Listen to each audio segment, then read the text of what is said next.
Hello everyone, welcome to Ace classes.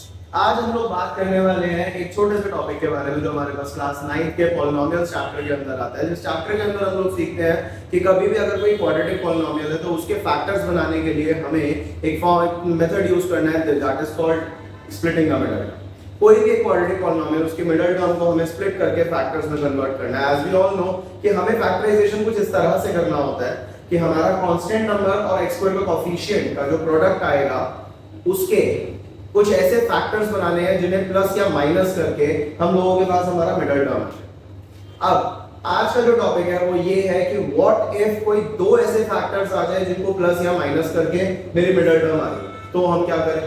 जैसे देखते हैं एक बार, मान लो मेरे पास ये एक छोटा सा पॉलिनोमियल लिखा हुआ है। आप सबसे पहला काम हमारा क्या होता है, 1 और 6 इनको मल्टीप्लाई किया तो 6 आया। आप इसके फैक्टर्स अगर बनाएंगे तो 1 into 6, 2 into 3। देखो फैक्टर्स बनाने के तरीके बहुत सारे आपने अलग तरीके से देख रखे होंगे। ये वाला सबसे सिंपलेस्ट और इजीएस्ट मेथड है। ये वाला अगर हम फॉलो करते हैं तो शायद हमारी साइंस की गलती कभी जिंदगी में नहीं होने वाली। लेट्स से अब देखो सबसे पहले 1 into 6 किया, 6 आया, फैक्टर्स बने। मुझे क्या चाहिए, मुझे इनमें से कोई एक पेयर चूज करना है जिसे प्लस या माइनस करके मेरा मिडल टर्म आता है। अब मेरे पास जो मेरा मिडल टर्म है वो है फिलहाल 5। मेरे को फिलहाल कोई मतलब नहीं है मेरे साइन से, मुझे मतलब है मेरे नंबर से, तो 5 आना चाहिए। 5 कैसे आ सकता है, 5 देखो यहाँ पे भी आ सकता है 6 minus 1 करके भी और 2 plus 3 करके।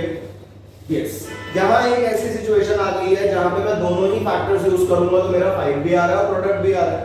अब क्या किया जाए, उस केस में हम लोग सिर्फ चेक करते हैं अपना लास्ट वाला साइन। अगर मेरा लास्ट वाला साइन पॉजिटिव है तो let's go with positive term, और अगर नेगेटिव है तो let's go with negative term. Done. से अगर मैं यहां देखूं तो x स्क्वायर माइनस 5 की जगह पे I can write 2x plus 3x then plus 6। मुझे कुछ नहीं करना, मुझे सिर्फ बीच वाले नंबर को स्प्लिट करना है। साइन क्या लगा है क्या नहीं लगा, it hardly matters. Next step के अंदर अपने आप सही हो जाएगा। सो x square minus 2x minus 3x plus 6। इनमें से कॉमन निकालते थे, x कॉमन आया, x minus 2। अब दोबारा एक प्रॉब्लम आती है कि सर ये तो निकल जाता है बट जब यहां कॉमन निकालते हैं ना तो प्रॉब्लम आती है। प्रॉब्लम क्या आती है, यहां कॉमन निकालते टाइम अगेन साइन में फंस जाते हैं। दैट इसका भी एक आसान सा तरीका है, आपने फर्स्ट से कॉमन निकाला, जो भी आया उसे एज इट इज उठा के कॉपी कर दो।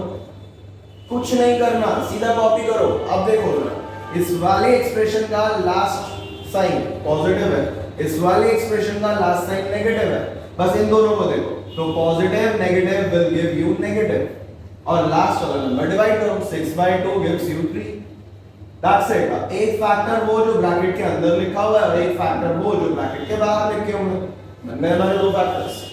अच्छा, अब अगर मैं यहां देखो जरा, 1 into 6 again 6 factors are 1 into 6 2 into 3। Middle term दोबारा से वही है, 5 चाहिए। 5 कैसे आएगा, 5 6 minus 1 से भी 2 plus 3 से भी। फिर फंस गए। अब क्या करना है, अभी क्या बताया, लास्ट वाला साइन क्या है यहाँ पे, negative. Just go with negative. Done.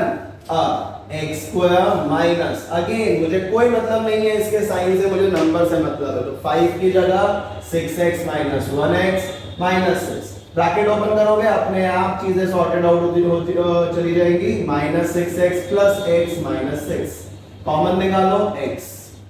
Again क्या बताया, कॉपी करो, minus minus plus 6/6 1। So first factor है x plus 1 and another one is x minus 6।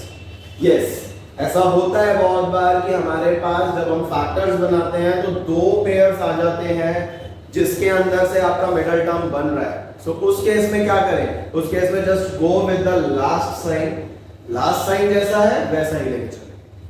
Done. Thank you so much.